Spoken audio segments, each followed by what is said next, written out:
Miss Marple and the Secret, written in a recipe book. Chapter 1. Gooseberry Tart and Suspicions. It was a warm and windy midday in St. Aldhelm, a village too small to appear on most maps, and old enough to remember forgotten wars and unresolved rumours. Wisteria hung from the arches of the parish hall, and the scent of freshly baked bread wafted from the open windows of the communal kitchen. The annual charity fair, the most anticipated social event on the local calendar, brought together a colourful assortment of neighbours, diligent widows, red-faced farmers, retired teachers, and the occasional city girl who still believed rural life was romantic. "Don't touch the blackberry jam until the competition is judged," shrieked Mrs. Withers, as she swatted away a child's greedy hand from hovering around her elaborately decorated table. Beside her, Mrs. Diana Lytton, always impeccably dressed even when kneading flour, placed her famous gooseberry tart, with the care of someone who deposits a family heirloom. Miss Marple, sitting in a folding chair under a striped parasol, knitted steadily with a wandering gaze. But as those who knew her knew well, though few fully understood, her mind was far from cross-stitching. She was observing, always observing, and it was during that chance observation, between a sip of warm lemonade and the subtle raise of an eyebrow at the indiscreet laughter of a young woman named Ivy Cartwright, that the unusual happened. Diana Lytton, as meticulous as she was proud, stumbled awkwardly as she returned to her station. Her cake, her prized work, slid off the table with almost theatrical slowness and fell to the floor. But what froze the air was not the loss of a dessert, but the stifled scream that came out of his throat when he picked up the mould and noticed something at the bottom, a yellowish, soaked and sticky leaf, wrinkled but still legible, a roll that, as he later swore, was not there when she baked the cake that morning. Curiosity ignited like tinder. Mr. Pettigrew, a retired teacher and crime fiction enthusiast, was the first to approach, his expression grave. "What's that?" "An old recipe?" he asked, squinting to read it. Diana trembled slightly. "No, I don't know, but it's my handwriting. It's a recipe, yes, but it's also a message, something I wrote many years ago. Something I thought I'd destroyed." Miss Marple stopped knitting. With a soft sigh, she wound her ball of wool and looked at the sheet of paper from her seat. She didn't ask to see it, not yet. The murmurs grew louder, and then, as if the universe demanded a consequence, someone shouted from the parish hall's back garden, "Come quickly, it's Reverend Spence. He's on the ground. He's not moving." In an instant the cakes were forgotten. The chairs fell, the voices rose, and Miss Marple, calm but already alert, stood up, clutching her handbag like a magnifying glass. Knew, as only she could know, that something truly ugly had crept into St. Aldhelm, hidden among compotes, smiles and secrets that time had not been able to erase, and that perhaps, just perhaps, that sugar-stained paper was the key that someone wanted to keep buried. Chapter 2. Murmurs in the Sacristy. The parish hall fell deathly silent after the chaos. Only the clatter of discarded spoons and the whisper of the wind moving the paper flags served as a reminder that, just minutes before, this had been a celebration. Reverend Spence lay on the grass, his cassock crumpled beneath his motionless body. Mrs. Pell, who had been a nurse during the war, immediately bent down and placed 2 fingers on his neck. "He's alive, thank heavens," she murmured, her voice slightly trembling. "But something's not right. He's cold, and his pulse is irregular." "A faint?" Mrs. Withers asked, as if she expected someone to confirm her story, and everything would go back to normal. Miss Marple, without saying a word, had already turned around the group and entered the building, not out of discourtesy, but because she knew that the answers were rarely where everyone was looking. The interior of the parish hall was now an echo of what it had been. Half-empty cups, cake crumbs on embroidered tablecloths, and in the far corner, the small kitchen shelf where trays, bowls, and a notebook rested, the same recipe book as Diana Lytton. Miss Marple took it with gentle hands, flipping through it without altering its appearance too much. The pages were dotted with meticulous notes, some in fresh ink, others in faded pencil. On the page corresponding to the famous gooseberry tart, a fragment seemed to have been torn out and then clumsily reinserted. Curious. He returned to the garden just as Dr. Pritchard arrived, reluctantly dragged from his tea by a young woman from the village. "I shouldn't wake up from my nap because of a scare," he growled. But when he saw Reverend Spence, he knelt down without further protest. "What do you think?" asked Diana, still pale. "Circulatory collapse. Maybe something he ate or tension. I can't tell without examining him thoroughly." At that moment Miss Marple cleared her throat softly. It wasn't her habit to interrupt, but she chose her words carefully. "Did you have anything different than usual, Doctor? Something from the dessert table, perhaps?" Pritchard rubbed his chin. "I saw him take a small piece of that cake, yours, Mrs. Lytton." Everyone turned to Diana, who took a step back. "Don't even insinuate. That's my recipe all my life." "A recipe may be yours," Miss Marple replied sweetly, "but not always the ingredients." Tensions mounted, and nothing more needed to be said. The doctor asked that the Reverend be taken to the rectory so he could rest, and several neighbours offered to help. Miss Marple, for her part, sat down again beside her abandoned ball of yarn. But this time she wasn't knitting. She was thinking. There was something about that recipe. Not just the sheet of paper hidden in the cake, but the alteration of the notebook. A nagging feeling that someone had intended that note to appear, by accident or deliberately. And then, as if fate had confirmed her suspicions, Ivy Cartwright, the smiling young woman from before, approached, looking around cautiously. "Miss Marple," he whispered, lowering his voice, "may I speak to you privately? I don't want to be seen." Miss Marple raised an eyebrow. "Of course, dear. The vestry is empty at this hour. We'll be safe there." The girl followed her quickly, and once inside the cool, quiet environment, closed the door. "I don't know if it has to do with the Reverend or Mrs. Lytton," he muttered, rubbing his hands together nervously. "But I saw someone go into the parish hall kitchen yesterday, at night, and he was wearing gloves." Miss Marple tilted her head. "And can you tell me who that person was?" Ivy hesitated for a moment. I think it was Mrs. Ambrose, the librarian." "The librarian.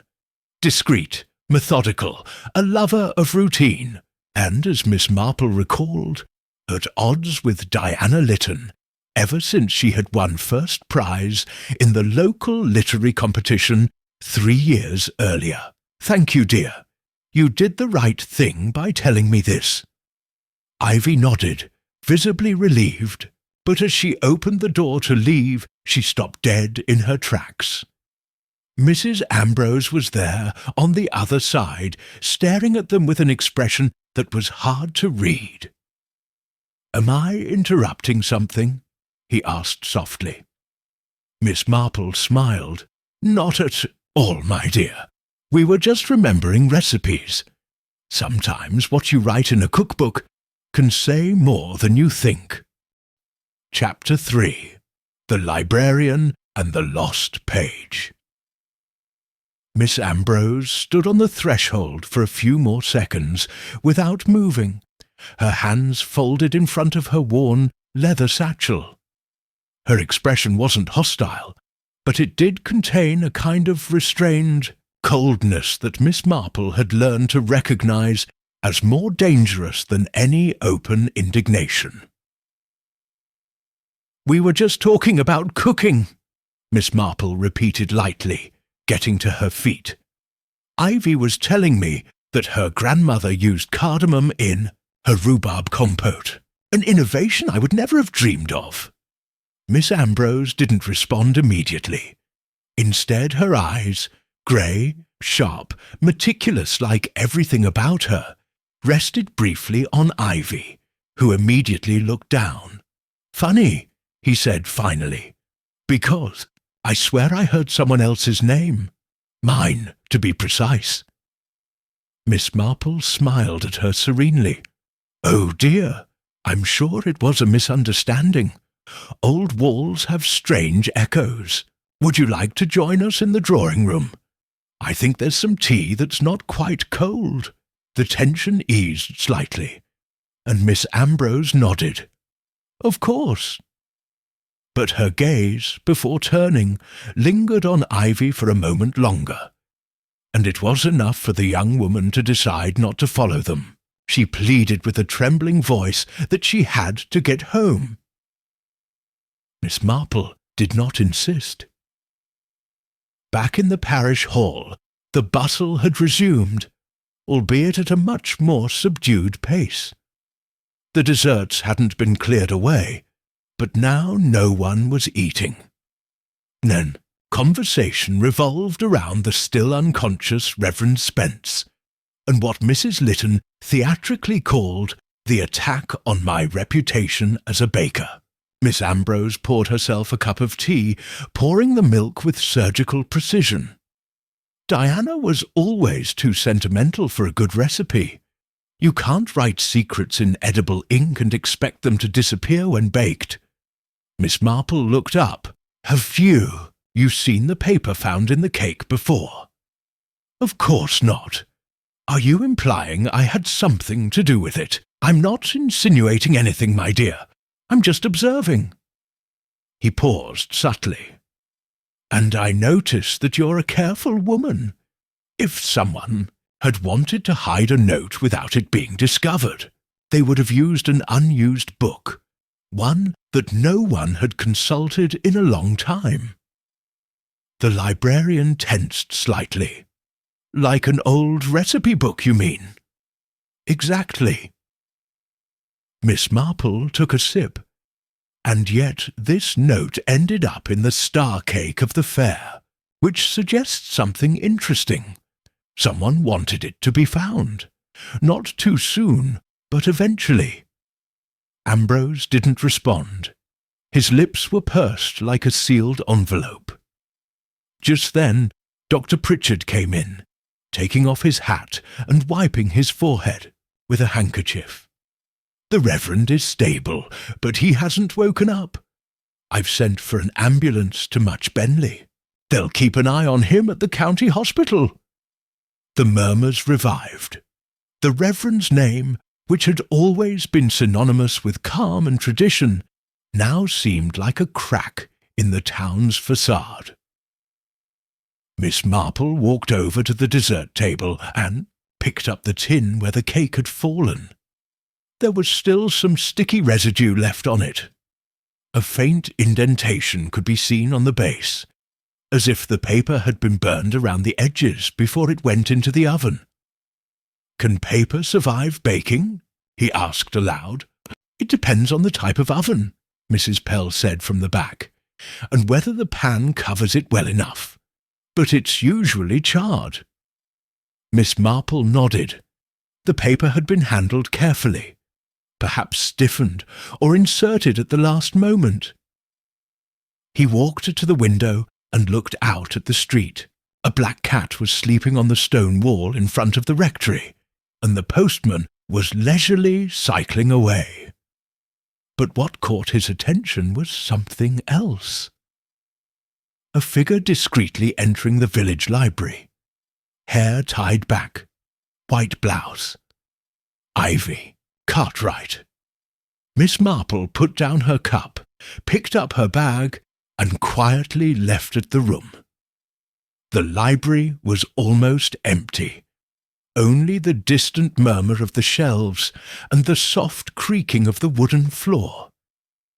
Miss Marple made no noise as she walked. She learned that as a young woman, when she discovered that one learned much more by listening unnoticed than by asking questions directly. Ivy was at the back, next to a small section of cookbooks, flipping through them frantically. When Miss Marple reached her, the young woman dropped the book as if it were burning. "I wasn't stealing or anything. I was just looking to see if there was another copy of Diana's cookbook." "And is there?" Ivy shook her head. "Just this one, and it has a page torn out." Miss Marple carefully opened it. The missing sheet matched the number of the gooseberry tart recipe, and on the spine of the book, barely visible, there was a dark stain. Coffee, or something else. Chapter 4. Miss Ambrose's Bitter Tea. Evening was beginning to descend on St. Aldhelm, tinting the rooftops a soft gold and lengthening the shadows in the cobbled square. The library, with its high windows and the scent of wood and ink, seemed suspended in an artificial calm, oblivious to the unrest that was slowly taking hold of the town. Miss Marple gently closed the cookbook. The gap in the missing page was as eloquent as a written confession, and the stain on the spine, though faint, was not unnoticed by someone who had spent their lives noticing what others discarded. Ivy Cartwright watched the old woman with a mixture of anxiety and admiration. "Do you think Miss Ambrose wanted to hide something here, or erase it?" "We don't know that yet, my dear." Miss Marple put the book back in its proper place.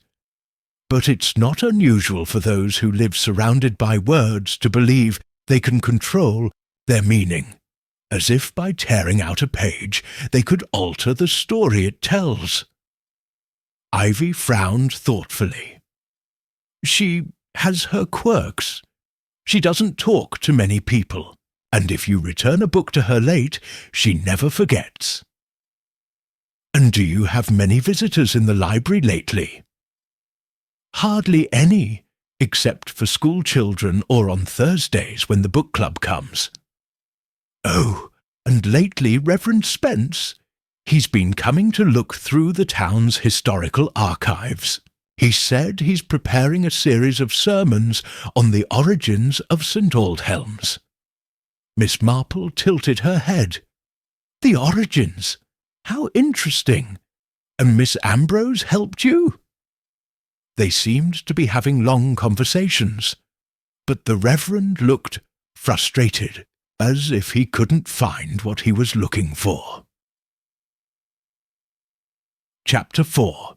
Miss Ambrose's Bitter Tea. Miss Marple gently ran her finger over the stain on the book's spine.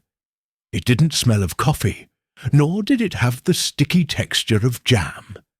It was thicker, more penetrating. Her practiced nose detected a metallic note, almost imperceptible, but familiar. "Ivy, was this book here yesterday?" The young woman shook her head slowly. "No, I didn't see it, and I came to return a mystery novel. I always check the kitchen shelves. I like to copy recipes. But this section was empty, right here." She pointed to the same shelf where the stained book now rested. Miss Marple tilted her head. "So someone put it back this morning.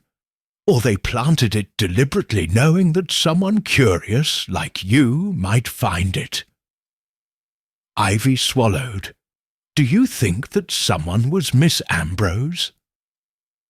"I think it was someone who knows the order of this library well," Miss Marple replied gently, "and who understood that certain pages can disappear and reappear at just the right moment." Before they could say anything further, there was a faint rustling behind the bookshelves. Miss Marple looked up and caught a subtle movement in the shadows, but when she turned the corner, there was no one there, only the absolute silence of the reading room. She went back to Ivy and took the book with her. This cookbook better not disappear again. They left the library, and Miss Marple noticed that the figure of the black cat was still on the wall, motionless as a statue. Something had shifted in the air. It wasn't the wind. It was the unmistakable sensation that the wheels of the mystery were beginning to turn faster.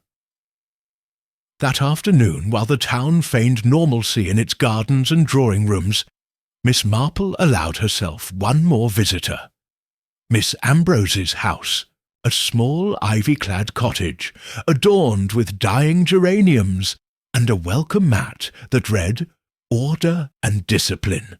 The librarian opened the door after the second ring.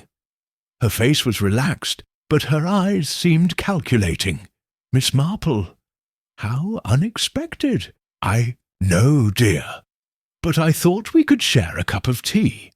I'd love to hear your opinion on a book I found." Ambrose hesitated for a moment, but stepped aside. "Come in. I just boiled the water." The parlour was as meticulous as the woman herself.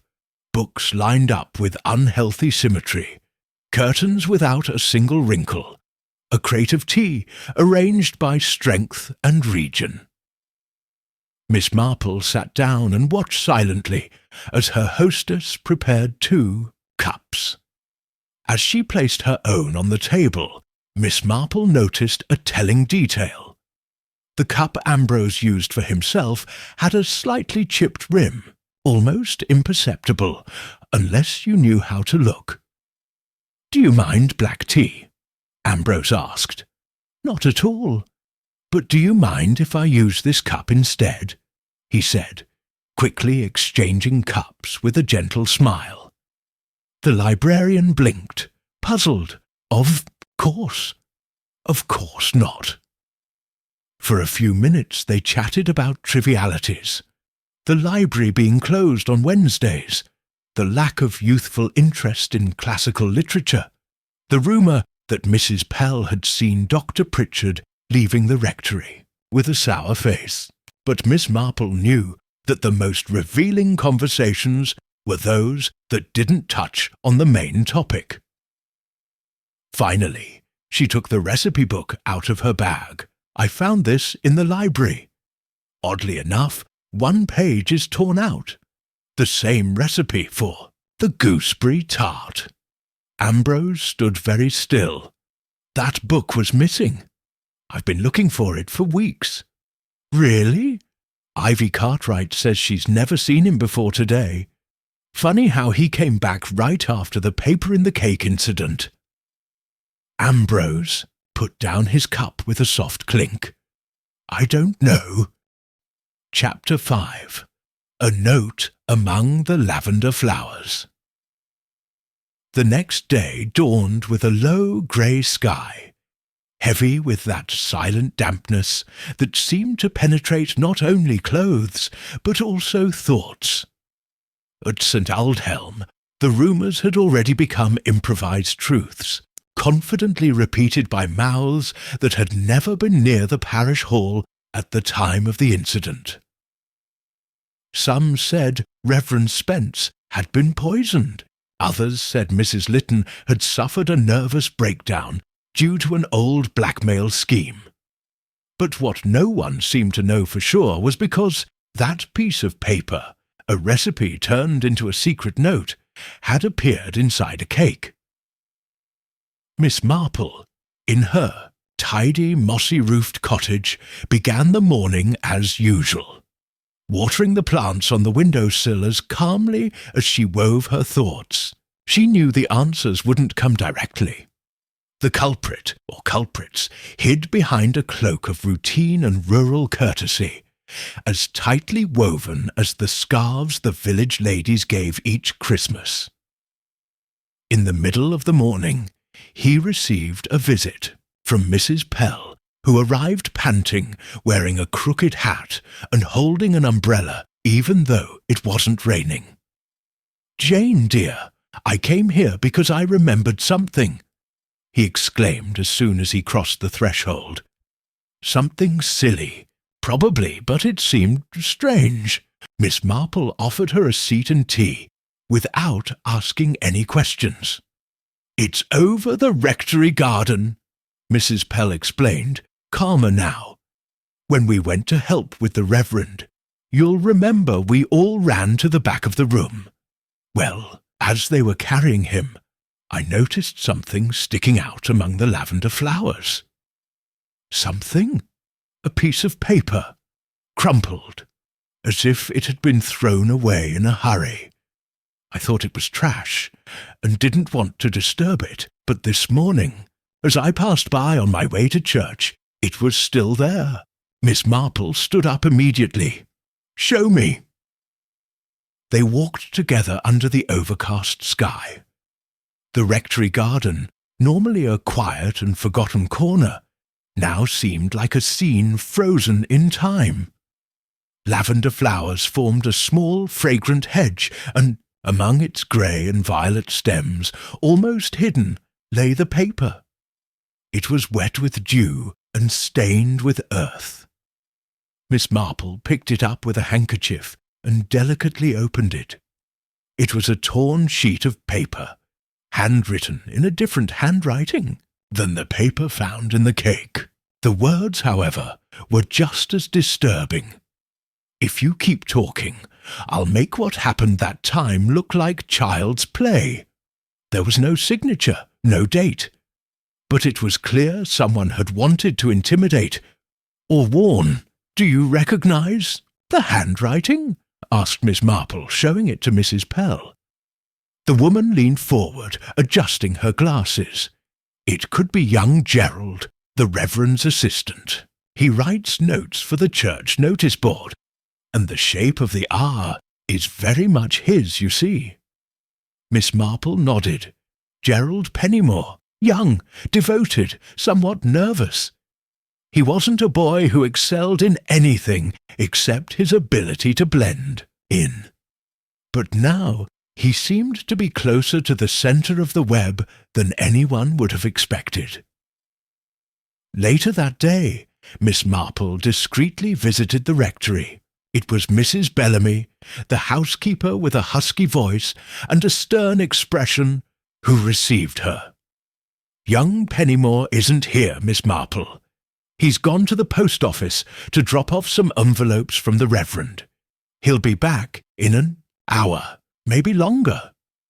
Miss Marple was grateful, and as she withdrew, she noticed something at the foot of the coat stand. A pair of fresh, muddy boots, with a faint trace of lavender still clinging to the sole. He said nothing, but his expression softened into a line of satisfied curiosity. Back home, as the grandfather clock struck 5 with its hollow chime, Miss Marple placed the 2 notes, the one with the cake and the one found in the garden, on her desk. Different letters, different tone, but both linked by a shared shadow. Someone had tried to silence something that happened years ago, and that now threatened to come to light. And just then, as he was jotting down details in his lined notebook, someone knocked on the door with 3 brief taps. It was Ivy, pale, nervous, holding a small box in her hands. I found it in my mailbox this morning. No return address. Inside, carefully wrapped in tissue paper, was a small jar of jam. The handwritten label read, "Blackberry, summer of 1934. But what made Miss Marple frown was not the content. It was what had stuck to the bottom of the jar, a recipe fragment, with a single word written in capital letters, angrily underlined, "Lie, Chapter 6, The Summer That Should Have Been Forgotten." The jar of jam remained on the living room table like an unexpected relic. The afternoon sun, hidden behind the clouds, barely managed to penetrate the lace curtains, casting a pale, melancholic light on the word written furiously on the back of the paper.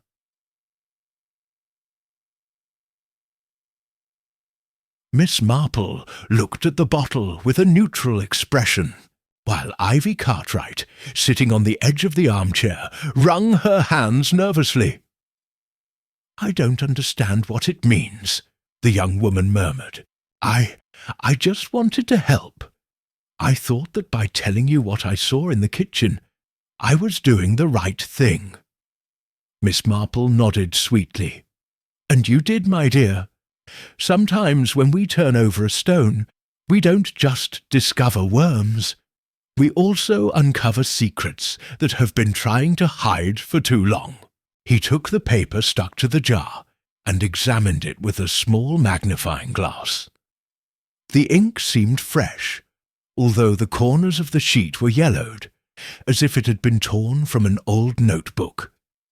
It wasn't the same handwriting as the other notes, neither Gerald Pennymore's nor Miss Ambrose's.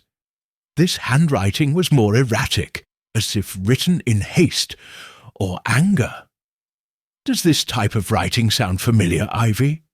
Miss Marple asked gently. The young woman examined him, hesitated, and then her face paled. "I'm not sure, but it looks like my mother's handwriting." "Your mother? Does she still live in the village?" Ivy shook her head slowly. "No, he died 2 years ago, but he used to label preserves that way. He used that same peculiar shape of the E, open at the bottom.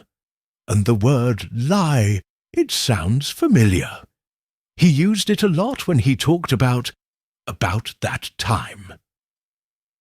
Miss Marple said nothing, but the change in Ivy's tone told her they were getting close to the heart of the matter. "What did your mother mean by that time?" Ivy looked down at the floor, her eyelashes fluttering. "It was the summer of 34. I was a child. Something happened between her and Mrs. Lytton. I never knew what exactly, but one day she came back from helping out at the rectory, weeping like I'd never seen her. She said they'd lied about her, that they'd ruined her name, that she'd never set foot in the parish hall kitchen again. After that, she burned her recipe book. And this jam? It must have been forgotten. We had unopened boxes in the attic at home. Someone must have found it, and now they sent it to me, like a message." Miss Marple nodded, her thoughts silent. "The summer of 1934. Something deeply humiliating, perhaps unfair. A scandal buried beneath the well-tended flowers and unspoken village rules. Someone had waited years to unearth it. For what purpose? Revenge? Justice?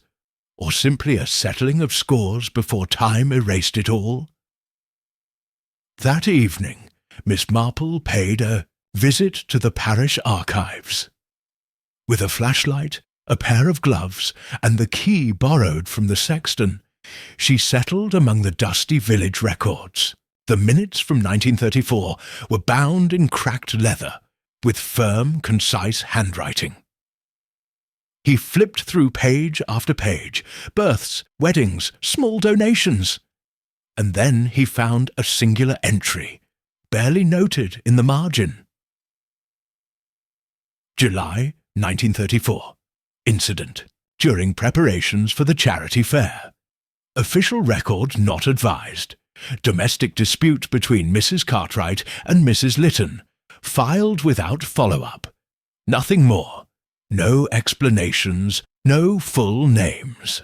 But for someone like Miss Marple, accustomed to reading between the lines and identifying what it is said, that this omission was more revealing than a confession. Mrs. Cartwright, Ivy's mother, had been the subject of enough of a dispute to be recorded, though deliberately silenced, and Mrs. Lytton, once again at the centre of the vortex.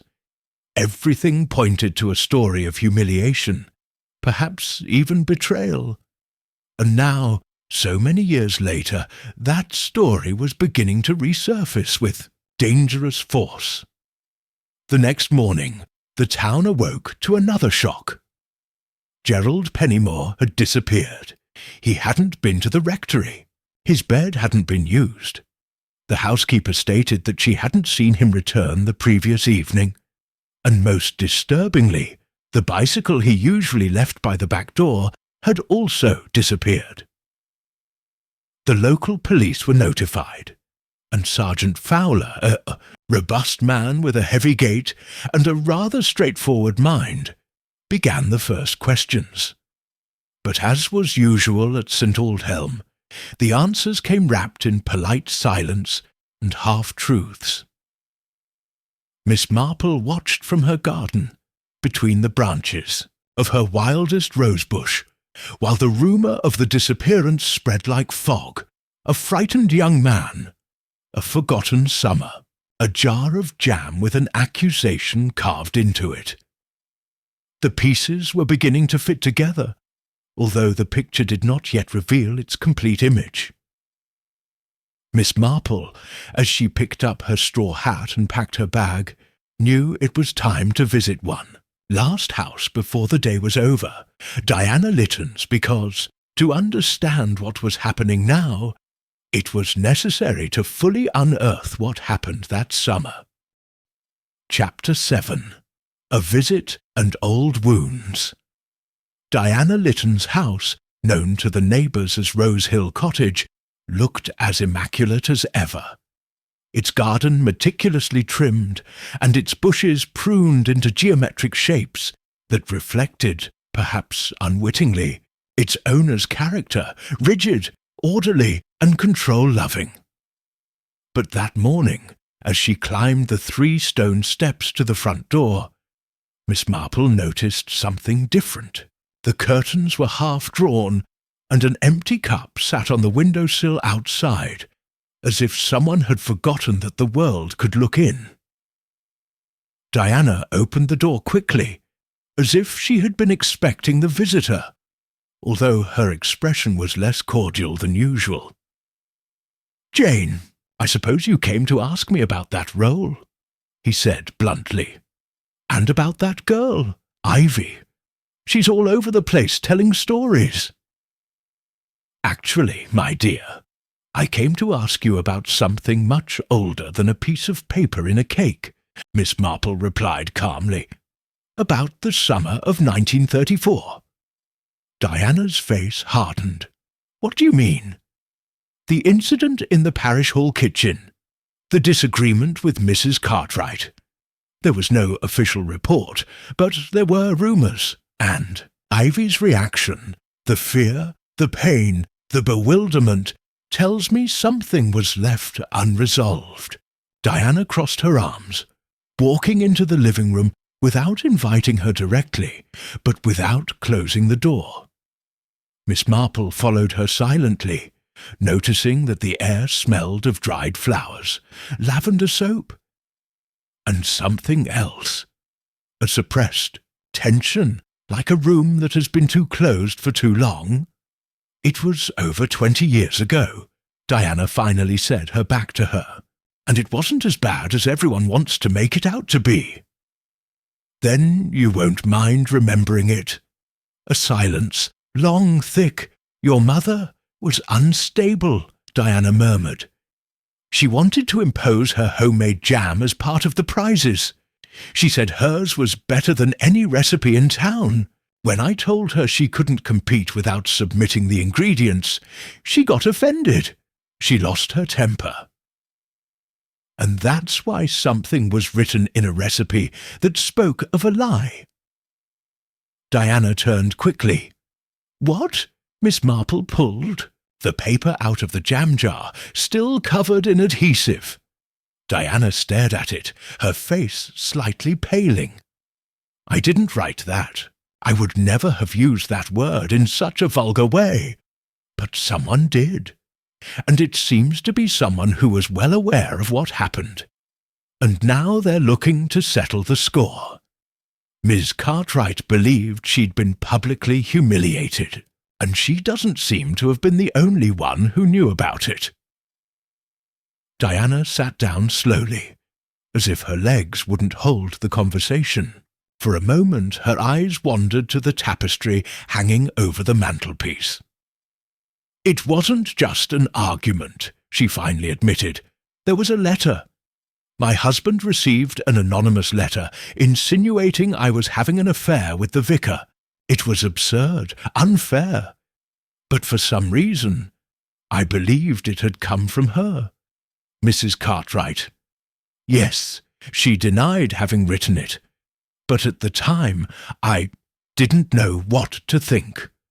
I was afraid my reputation would be ruined. That's all. The work I'd done in the community would be undone by a whisper. And then I kept the letter, and I wrote my own version of events in that recipe book. A way of leaving a record. But I changed my mind. I tore it out. I burned it. Or so I thought. Miss Marple nodded slowly. But someone kept it. Maybe her husband. Maybe someone else found it later. Diana frowned. Do you think that has anything to do with what happened to Reverend Spence? I think someone is seeking more than justice. Someone wants the wounds of the past to bleed again. And the note on her cake, the jar sent to Ivy, the words written in the lavender garden, they're all part of a larger message. One we haven't finished reading yet. At that moment, a sound cut through the air. 3 sharp knocks on the door. Diana abruptly stood up and went to open the door. Miss Marple remained silent, watching from her seat. It was Sergeant Fowler, Mrs. Lytton. Miss Marple, they've just found young Pennymore's bicycle. It was lying near the stream, on the old mill path. No sign of him. Diana put a hand to her chest. Do you think something happened to him? The sergeant shook his head gravely. We don't know, but there's something else. On the ground, near the bicycle, we found this. He took out a small, wrinkled, damp sheet of paper. Miss Marple stood up slowly, taking it between her fingers. It wasn't a threat this time, nor a recipe. It was a torn-out fragment of a page, with a children's poem. Sweet lies, soft words. If you say them, you won't be saved. He who cooks with treachery, soon taste your share. Miss Marple looked up. Childhood, cooking, poison and revenge. Everything was coming together. But the final piece was still missing. Chapter 8. Echoes of the Old Mill. The path to the old mill was an uneven dirt walkway, hidden by thorns and twisted branches that had taken over the path over the years. It had been a frequented route in the past, when the mill still turned with the river and children played in the nearby fields, before the Murmurs had enveloped it in a respectful silence. Miss Marple walked with a firm step, led by Sergeant Fowler, and followed at a distance by Ivy Cartwright, who insisted on accompanying her despite the warnings. The discovery of the bicycle had only intensified the simmering unrest in the village, and now, with every creak of a branch, it seemed that the buried history of the summer of 1934 was returning with a determined stride.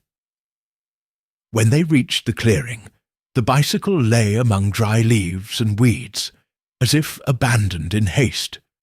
One wheel was still turning slowly, pushed by the wind. Miss Marple stopped beside it and leaned over, touching nothing, watching. "There are no signs of a struggle," he murmured.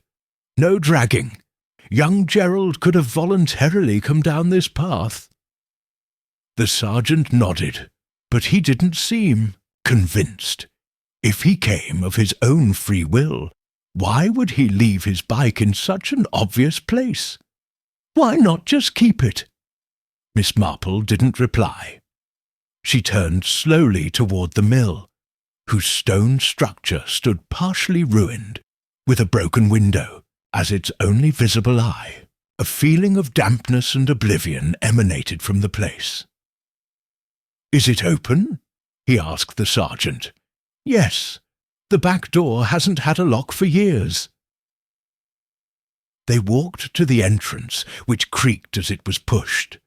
A smell of damp wood and mould instantly enveloped them. Inside, it was almost completely dark, save for the slivers of light that snuck in through the cracks in the roof. There were old, rusty tools, empty sacks of flour stacked in a corner, and a rickety table covered with a dusty blanket. Ivy stood in the doorway, arms crossed, as if an uninvited memory had reached her. "We came here as children," he murmured. "Gerald, and others. They said the mill was cursed, that a woman had died here years ago, but we never believed it, until one day my mother forbade us to come. She said the past wasn't a game." Miss Marple crossed the room to the table and carefully lifted the blanket. What she found underneath was as unexpected as it was disturbing. A wooden box with hand-burned inscriptions. Recipes, 1934. The sergeant exchanged a glance with Miss Marple. She opened the box with soft, almost reverent hands. Inside were several sheets of paper, carefully folded. Not all of them were recipes. Some were letters, others diary fragments, all written in different handwriting, all with a common theme. Accusations, lies, regrets. "What is this?" the sergeant asked, confused. Miss Marple flipped through one of the pages, reading in a low voice. "I shouldn't have written that. But she provoked me. She challenged me in front of everyone. If they knew what happened between her and the vicar, they would understand my reaction. Why should I keep quiet when I was humiliated too? It was Diana Lytton's handwriting. There was no doubt about it." Ivy approached slowly, her eyes wide. "These leaves, were they hidden here all this time?" Miss Marple nodded. "Someone kept them. Maybe your mother. Maybe someone who knew that one day the past would return. This box is an archive of shame, carefully guarded for years." The sergeant searched the rest of the mill, but found no sign of Gerald. No stains, no fresh fingerprints, no personal belongings. Everything indicated that if he had been there, he had already left. "This place may not be the final destination," Miss Marple said as she left, "but a waypoint, a place to leave a part of the secret behind." They walked back, the box in Miss Marple's hands, protected as if it contained dynamite. The air was thicker, as if the windmill had given up something. It had been hiding for too long. Back home, Miss Marple spent the afternoon going through every page. On one of the last pages, she found a recipe written in childlike handwriting. It wasn't a real recipe, but a play on words. A riddle. You mix me without boiling me. You use me without naming me. If you tell me out loud, you condemn yourself without thinking about it. At the bottom, a barely recognizable signature G.P. Gerald Pennymort Ivy, sitting across from her, confirmed it instantly. He wrote that when he was 12, he said it was his way of keeping secrets, the riddle of silence, he called it. Miss Marple slowly closed the box. So he also knew what happened in 1934, or at least part of it. At that moment, a hurried knock on the door made them both jump. It was Sergeant Fowler, panting, his cap in his hand. "They've found Gerald. He's in the church, in the vestry. He says he wants to talk. But only to you, Miss Marple." Chapter 9. Confessions in the Sacristy. The vestry of St. Aldhelm's Church, with its whitewashed walls and aged wooden pews, smelled of ancient incense and quiet dampness. It was a small, intimate space where secrets had echoed for generations, amidst prayers and silence. There, beside a wardrobe hanging with liturgical robes, stood Gerald Pennymore. He looked younger than ever, his shirt unbuttoned at the neck, his hair dishevelled, and the dark circles under his eyes marking his face, like shadows dragged down by years of wakefulness. He was sitting on a bench, his elbows resting on his knees, staring at the ground. Miss Marple entered silently. Sergeant Fowler respectfully withdrew and closed the door behind him. Light streamed in through a narrow glass window, colouring the air blue and amber. "Thanks for coming," Gerald murmured without raising his head.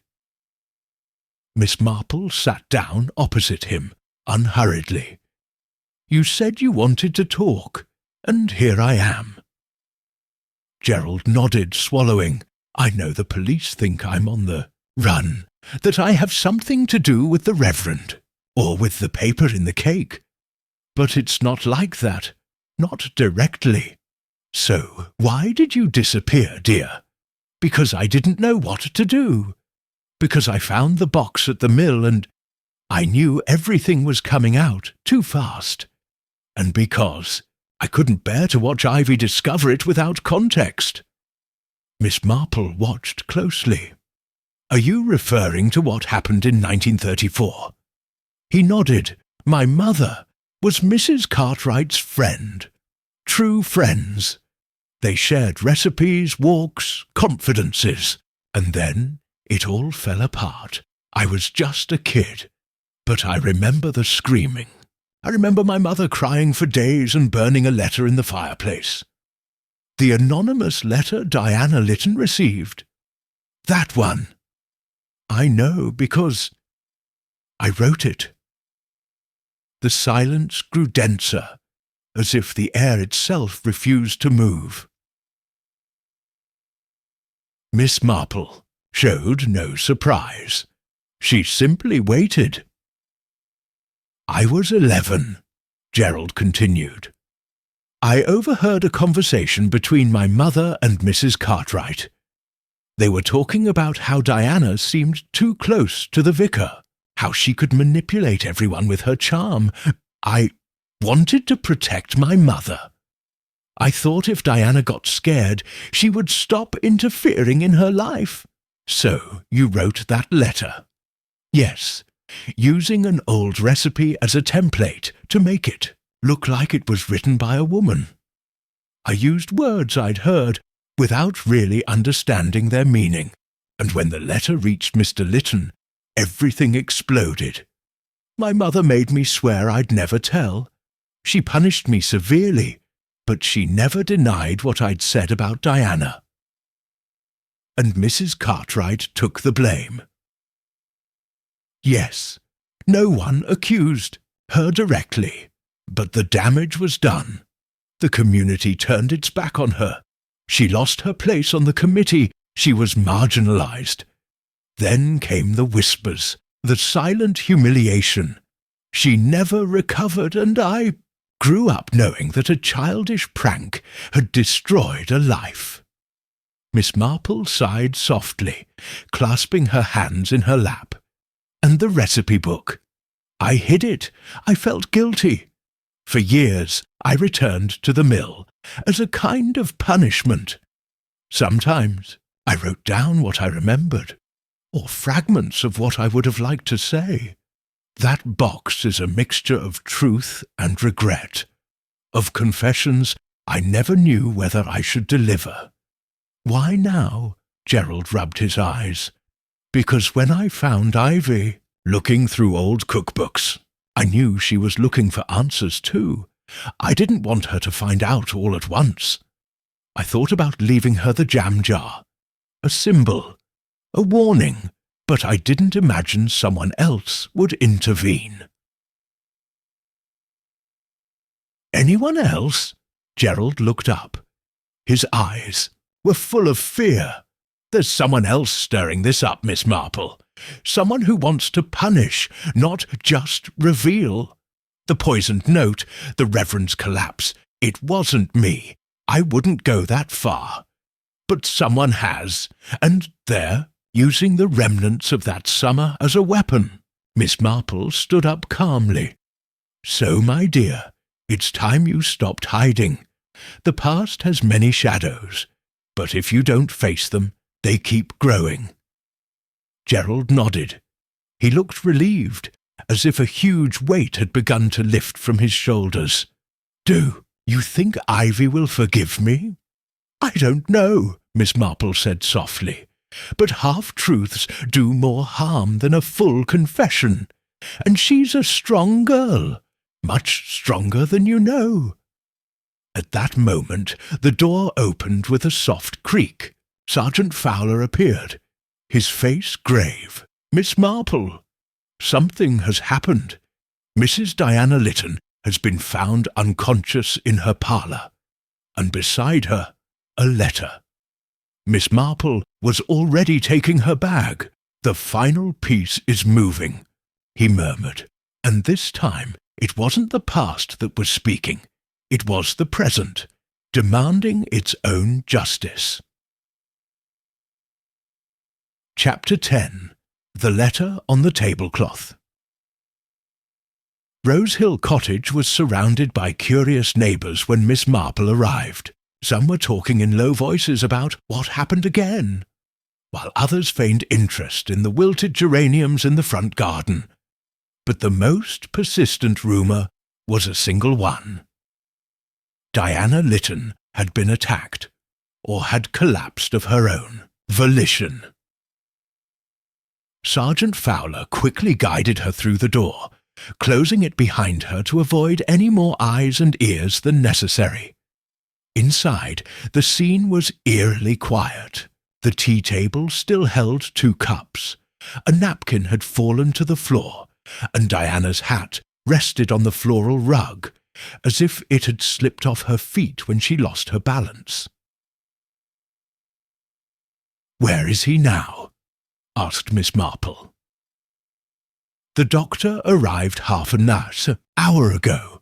They took her to the county hospital. She's still unconscious but stable. They found no clear signs of poisoning, although they can't rule it out either." Miss Marple nodded slowly. "And the letter?" Fowler led her to the mantelpiece, where an unstamped, addressless envelope rested beneath a ceramic paperweight. He carefully removed it and handed it to her. The handwriting, small and tense, was Diana's. "I've kept silent for too long, not out of cowardice, but because I feared destroying more than what had already been broken. But if you're reading this, it's because the past has caught up with me, and perhaps it's fair. I wasn't the one who wrote that letter. But I did nothing to prevent its damage. I allowed someone innocent to be blamed because it suited me to have the scandal cover up my own insecurities. I never had an affair with the vicar, but I did envy other women's closeness to him, especially Mrs. Cartwright. Perhaps it was she who unwittingly pushed me away from him. Perhaps it was me. But the result was the same, a wound that never healed, and now I feel someone else is out to collect on that old debt. Miss Marple closed the envelope thoughtfully. It wasn't a complete confession, but it was an important crack in the wall of silence that had been holding back the story for years. Fowler crossed his arms. "Do you think this was a suicide attempt?" "No," Miss Marple said calmly. "Diana was far too careful for that. Not without making sure her version got down on paper. Besides, she was supposed to meet me this afternoon. Now wasn't the time. Then she was forced." Miss Marple nodded. "Or manipulated. Maybe not to kill her, but to scare her. Get her to talk, and it worked. Although now we have to find whoever sent the last message." "Which?" "The one who caused this, because someone must have held her up to the mirror of the past. Someone must have reminded her precisely of what she hadn't said out loud." Fowler frowned. "Do you think it was Ivy?" "No, Ivy isn't looking for revenge. She's looking for understanding. Miss Ambrose, young Gerald, Mrs. Pell, even the Reverend himself. They all held pieces of the puzzle, but they didn't fit as culprits. Each was trapped by their own remorse, their silence, their role in a shared memory." Miss Marple looked down at the carpet, where something was glittering in the dim light. A brooch. Gold, petal-shaped. He took it carefully. "It's not Diana's," he said, more to himself than to the sergeant. "She didn't wear such youthful ornaments." "So whose?" Miss Marple didn't reply. Not yet. Her thoughts were crowding together like pieces that suddenly clicked into place. "Is Gerald still in the church?" "Yes, but under surveillance. We'll keep him there until we clear this up." Miss Marple looked at the brooch again. Her eyes softened, though her voice was firm. "Ask Ivy Cartwright to come to my house. And please ask Miss Ambrose too." "Both?" "Yes, at the same time." Fowler seemed about to protest, but something in Miss Marple's tone made him nod. He put on his cap and walked out without further ado that afternoon as the light filtered. Through the windows in dusty beams, Miss Marple prepared her living room with almost ritual precision. 2 chairs facing each other, a small table with warm tea and biscuits, and between them, on a white handkerchief, the gold brooch. When Ivy arrived, her expression was one of nervous confusion. "Did you send for me, Miss Marple?" "Yes, dear. Have a seat. I'm waiting for someone else." Shortly after, Miss Ambrose arrived. She looked perfectly composed as always, but her gaze instantly shifted to the brooch. "I haven't seen that before," he said quickly. "What does it mean?"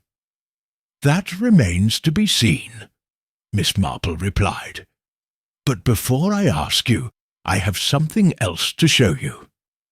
He opened the box containing the mill's recipes and took out a sheet of paper. It was a letter, signed with initials no one had mentioned until now. L.C., the last piece of the puzzle, Miss Marple murmured as the 2 women held their breath. A confession written by someone who knew the past, but didn't live through the scandal. someone who inherited the grudge like a relic. Ivy looked up, confused. Elsie?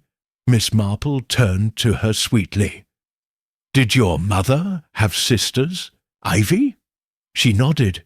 Yes, Lillian, but she left town when I was very young. Miss Ambrose stiffened abruptly. Lillian Cartwright worked with me briefly at the library years ago. Miss Marple nodded, and she quietly returned recently. I've seen her twice at the market, weary. Chapter 11. The Return of Lillian Cartwright. The sound of the doorbell seemed sharper than usual, as if the house itself were warning that something was about to break. Miss Marple crossed the room unhurriedly, leaving Ivy and Miss Ambrose behind, both of them now silent, staring at the door as if afraid of what it might reveal. When they opened the door, the face that appeared before them was that of a woman about the same age as Diana Lytton, though more sun-worn and worn by something deeper. Lillian Cartwright had greying hair pulled back in a messy bun, a dark scarf around her neck, and clear, penetrating eyes that scanned the scene with a flash of recognition. Jane Marple, he said firmly. I suppose you've got it all together. Almost everything, Miss Marple replied with imperturbable kindness. Your presence was missing to complete the picture. Lillian nodded without drama and entered the room, leaving behind a trail of autumnal dampness and something intangible, an echo of carefully nurtured resentment. Her gaze lingered on Ivy, then on Miss Ambrose.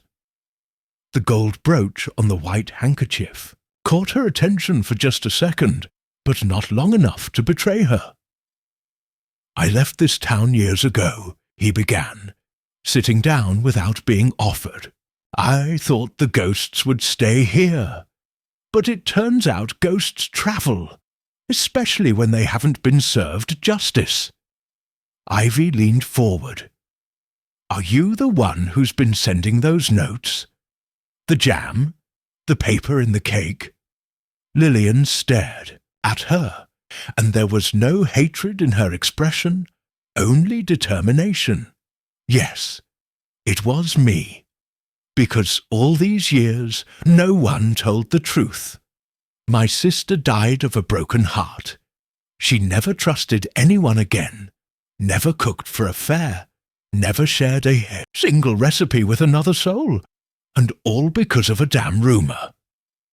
A rumour that wasn't yours, Miss Marple said gently, and that was born, ironically, from a childish attempt to protect her. Lillian took a deep breath. I know. Gerald didn't mean any harm, but when I found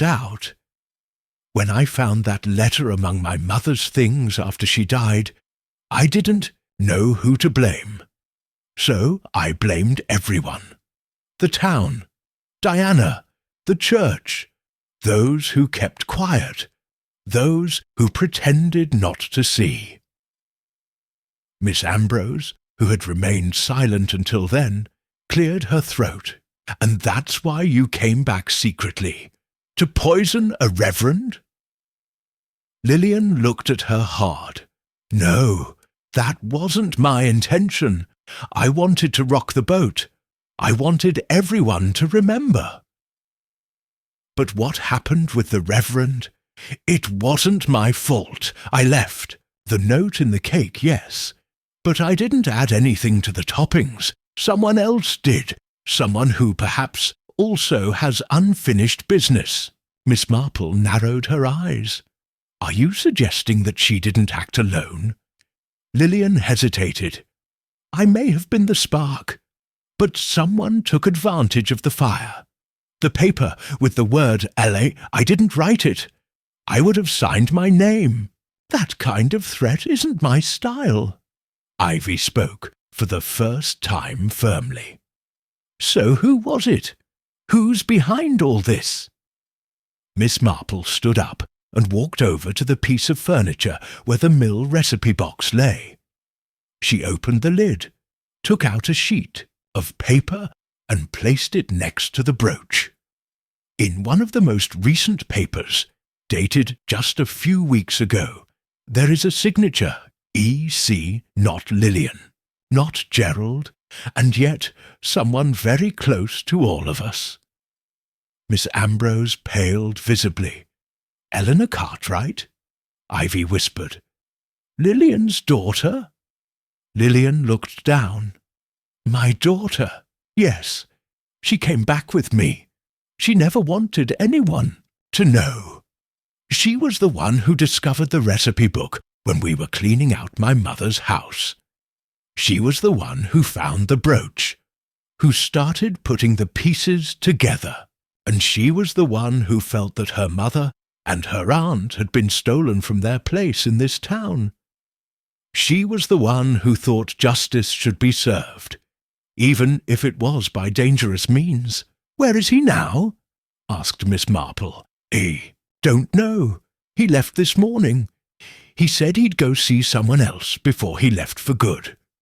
Miss Marple exchanged a look with Ivy. "The hospital." Lillian nodded slowly. "He said he needed to see Diana. That only then could he close the circle." Hours later, Miss Marple arrived at the county hospital, accompanied by Sergeant Fowler. They asked for Diana Lytton, and were told she was under observation, still awake, but in stable condition. "And have you had any visitors?" asked Miss Marple. The nurse consulted the record.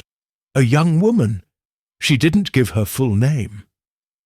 Dark hair, navy blue coat. Said she was family. She was there less than 10 minutes. And did he take anything?" "Yes, an envelope. He handed it to Mrs. Lytton. We didn't know he wasn't supposed to." Miss Marple closed her eyes for a moment, not in despair, but as if confirming a long-held suspicion. "Where is he now?" "We don't know." She left through the main entrance.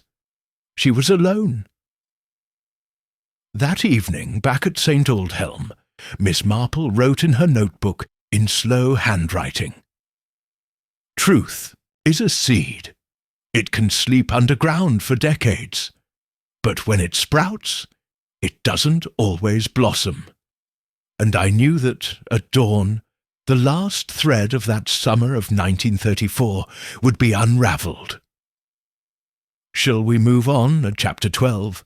Flowers for a Belated Truth, the final outcome of the case. Chapter 12. Flowers for a Late Truth. The morning dawned with a soft, melancholic light, as if even the sun knew something was about to end. In St. Aldhelm, the usual bustle of the bakery and the morning greetings were more cautious, as if the entire town were holding its breath.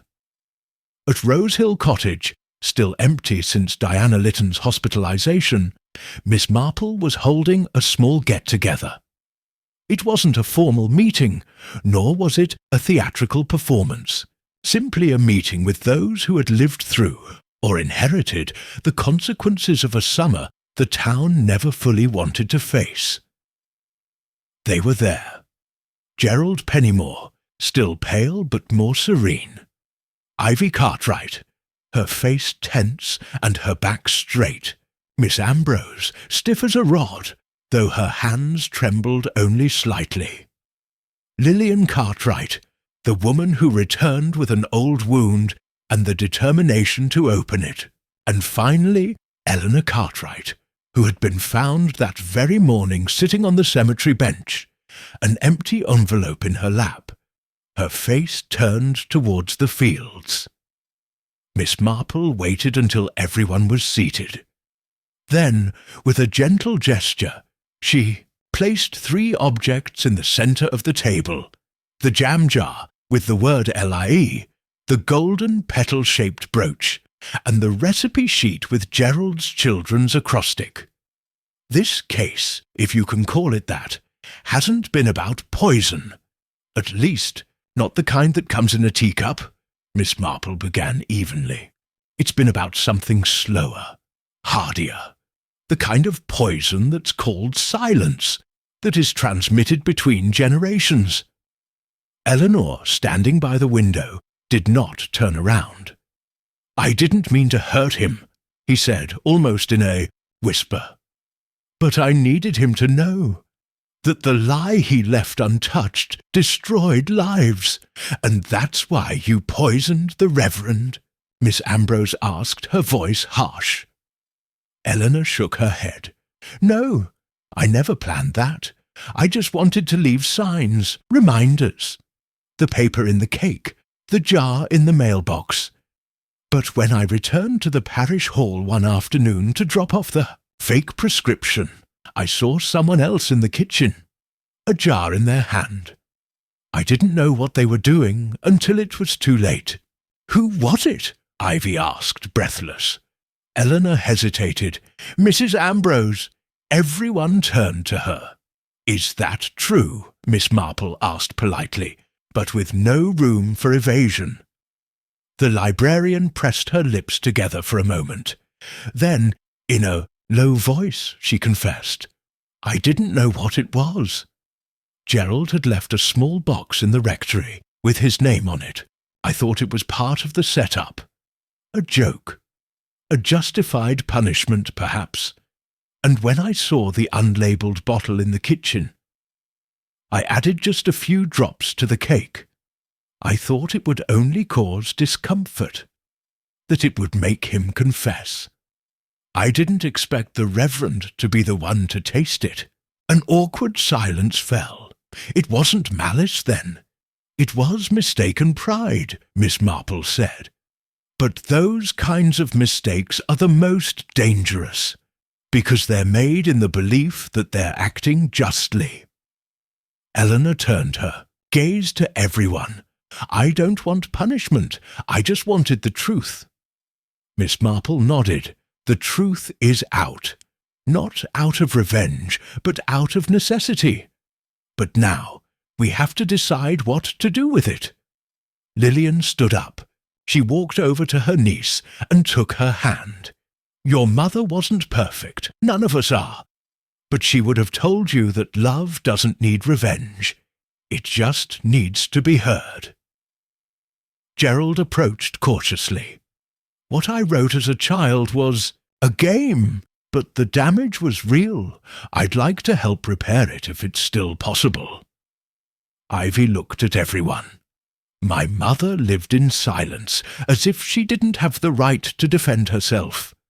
I don't want the same for myself." Miss Marple allowed herself a small smile. "Then don't do it, my dear.